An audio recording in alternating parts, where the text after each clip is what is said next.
Hi everyone, welcome to my channel. So in here I want to talk about the 7 most common reasons why you cannot find a job in States and Canada in this economy.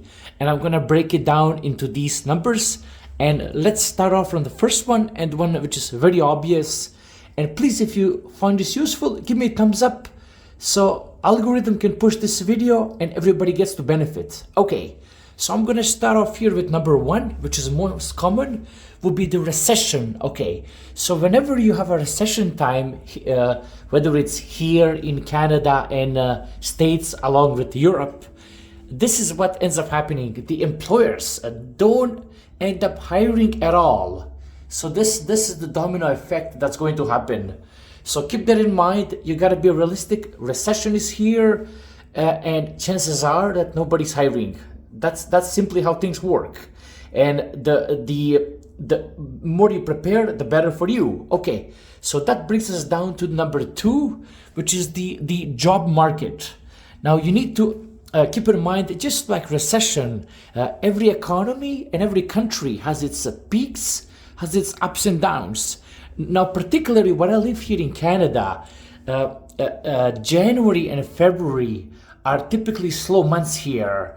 What you need to know, what that really means here, these are the slowest months when it comes to sales, when it comes to the spendings.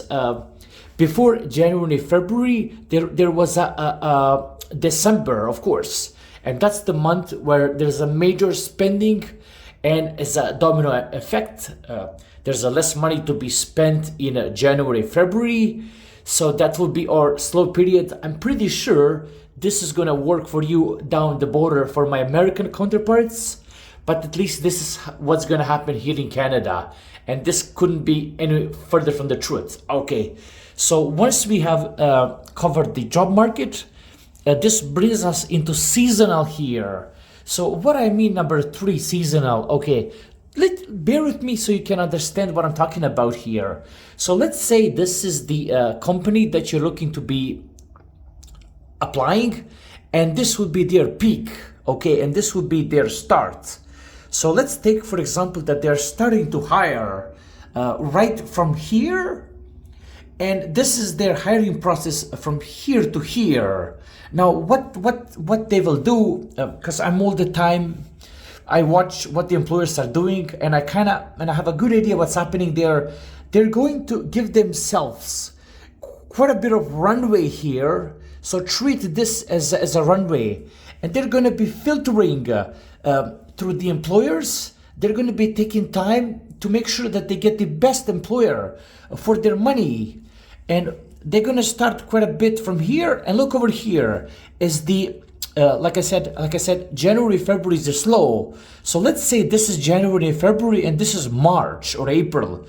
They're going to hire just before the beginning of peak season, before it gets busy, and this is the peak here when the applicant will get hired.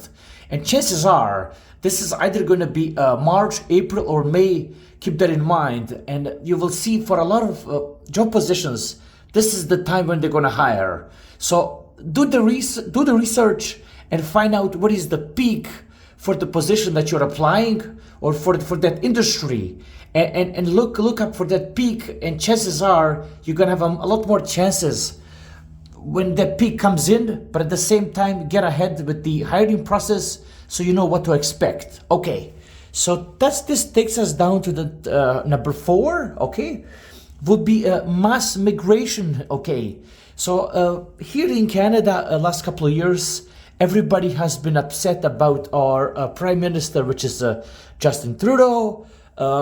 Basically, quite a few people have moved into Canada in last 2-3 years, and a lot of them don't have the money to support themselves. So what could be happening? You could be facing the competition from the mass migration, because many of these are applying, and now this is affecting your interview numbers. This is affecting your chances of really landing that job. So that's something that you have to keep in mind. Go down on the internet and kind of figure out how many people are leaving your country, how many people are going in, so that way you can kind of see what's happening on the ground rather than relying on the media and whatnot. Okay, now that brings us down to the over 5.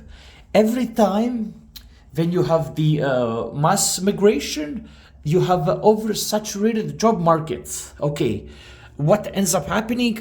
These people that arrived here, some of them are lawyers, some of them are doctors, some of them are all kinds of high-profile people.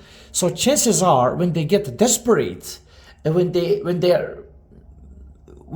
start running out of money, they're gonna be applying for all kinds of jobs, and what that will lead to, you're gonna run into oversaturated market, job market, because these guys are gonna be overqualified, but just at the same time to put the food on the table and not to burn their savings. The market will get oversaturated because all of them are going to be applying for the positions that they just want to get in order to pay the bills. So that this is the domino effect, which is basically that's happening right now. Okay, now that brings us to the point number 6. So if you covered all of these and all you have realized what are your chances, this is gonna bring you to the famous number 6, would be resume not aligned. So do the research on your resume, see what the employers are looking for, be really reasonable. Look down there what you need to put on your resume, see if you're getting calls or not, and then get some company. Like here in Canada, we have a place where they're gonna allow you to polish your resume and align that with the job that you're looking for, and that's something that you need to work on in case of all of these are not working for you and you need to step up your game. So I would definitely look into your resume, make sure that it's aligned for the position that you're applying for. And then this brings us number 7 over here, which is the network connections. Just like anything else, in order to get ahead, and in order to make sure that you get that job 100%, it is very important that you follow with your colleagues where you have worked and whatnot, because these are the people that will recommend you to their employer that they are currently employed at, and you have more chances of being hired when you get recommended from your network connections. And this is basically that. And then again, if you found this useful, like, subscribe, and take care. Bye-bye.